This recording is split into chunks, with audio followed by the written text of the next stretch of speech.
Hello guys, welcome to my YouTube channel Foodies, Buddies and Fitness. My name is Tolu, and yes, we started a series last week on our lifestyle journey, healthy living lifestyle journey. And last week I spoke to you about your exercise journey, 5 things you need to take note of when you want to start your exercise journey. Now remember, when we are talking about healthy living lifestyle, we always and most importantly think about or talk about the kind of food we take into our system, because whatever you take into your system definitely in one way or the other has some impact on your life and the way you live your life. So it has a lot of impact on your body and also your psychology and how you feel in totality. So today it is important for me to give you 5 basic points when you want to start your healthy eating lifestyle journey. Last week we talked about exercise, and this part 2 is going to be looking at the 5 basic things you need to take note of when you want to start your healthy living lifestyle journey. So the first thing is this. The first thing is important for you to see a nutritionist. It might not be in your habit, but definitely when you go to hospitals these days, we have nutritionists, a lot of them, professional nutritionists that can do and run a test. So see your nutritionist or get a nutritionist that you will visit and let them do a form of check to find out the deficiencies you might have. So it's important for you to do that first and then run a test. After running a test, of course, you're going to see your nutritionist again, who is going to advise you and let you know how your body is feeling, the nutrient deficiencies you have, the ones that is maybe too much, you need to reduce, and then he or she will guide and advise you based on the result that he or she has just received by running a test on you. So that is very important.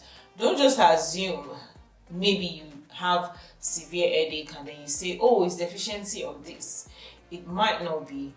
You are not a doctor, you are not a nutritionist, you might be giving yourself the wrong diagnosis. So it's important for you to see and visit your nutritionist, and your nutritionist will advise you based on the result or the test, the results of the test that you did in that hospital.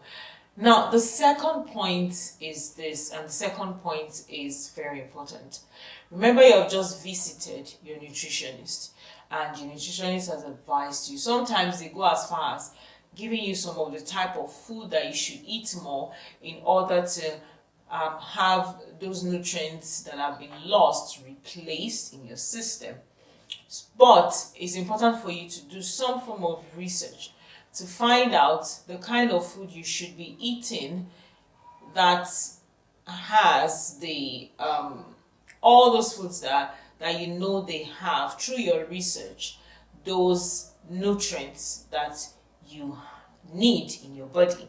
So it's time for you to do research and let yourself become aware of those food that have those nutrients that you are deficient of. So once you have the list of those items, it's important for you to write them down and document them during the process of carrying out your research. Okay, now the third point is this. Look for simple recipes. I'm going to emphasize the word simple recipes. Look for simple recipes. You know, you have just started your healthy eating habits journey, and it's not always an easy thing to start. So you don't want anything to discourage you. You don't want some form of complex recipes to discourage you from following through the process.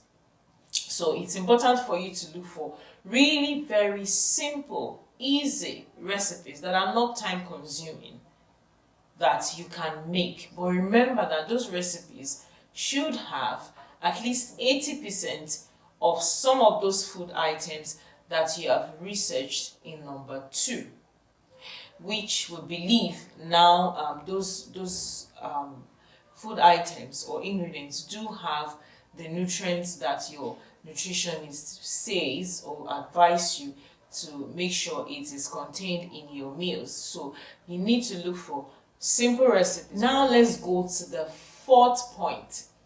Timetables are important. I keep saying this. Timetables are important. You might not get used to it the first time, but gradually you begin to plan better. You begin to plan within a short period of time once you have a timetable. And once you try to consistently follow that timetable, because the timetable now is made based on those simple recipes that you've learned. So it's important for you to make a timetable based on those simple recipes that you have learned. So that's the 4th point. Timetables are very important. I keep telling everyone, timetables are important. It does not matter whether you have really young children still growing, or you have your children are now teenagers, or they're in their 20s. It does not matter. Or you live alone, or you are busy. You need a full timetable at this point. You need a full timetable, and that full timetable should also be detailed. When I mean detailed, it should contain the quantity of food you'll be eating per time.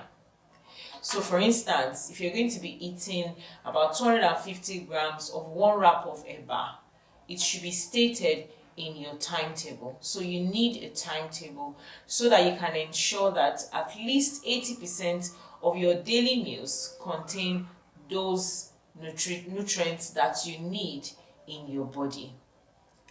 So now after that, the last and the 5th point is, it is very essential, right, for you to plan your shopping system.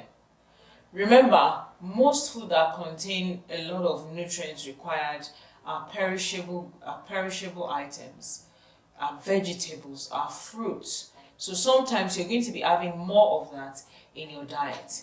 And because you're going to be having more of that in your diet, and also because it's also important for you to eat things fresh, freshly made food items, then it is important for you to plan your shopping.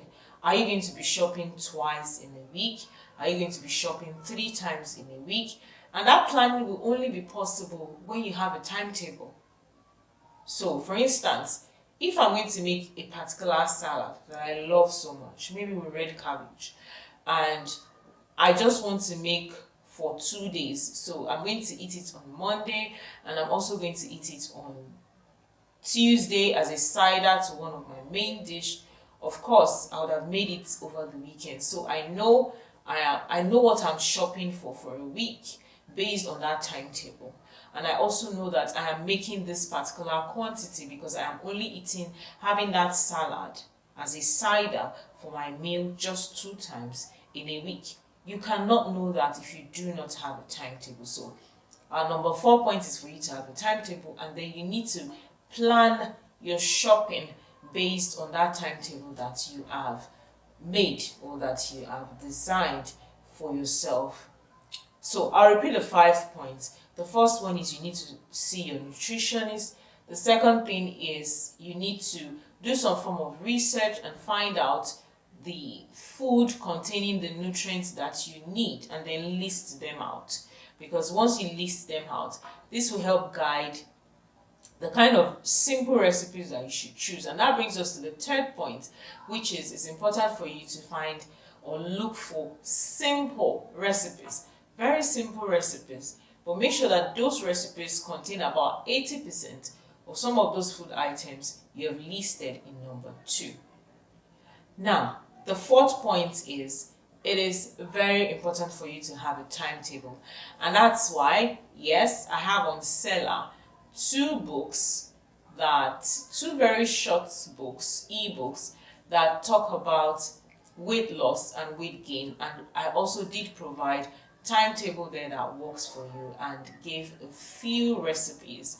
But another one will be coming out soon where you have very, very elaborate different recipes for healthy living lifestyle. So you can check in the description section and click on the link to order for those ebooks. They're very affordable for anyone, and it will guide you and help you through your eating lifestyle journey. Okay, so now after having a timetable, it's important for you to plan your shopping based on that timetable. So once you do your planning, then you'll be able to know if it is okay for you to do your shopping, or if you have to do your shopping once in a week, twice in a week, depending on your schedule and depending on your need based on that particular timetable. But designing a timetable will definitely go a long way to help guide the process and how much and when you need to do your grocery shopping for your food. Alright, so do not forget to follow me on my YouTube channel, and so that you can get updates on whatever it is we post. And also, this is the second part in the series of healthy living journey. The first one was on your exercise journey, and this second one is on your eating habits journey. Stay with me again for the next part 3 that I will be talking about your journey to healthy living. Thank you so much for watching. My name is Tolu. I'll see you next time.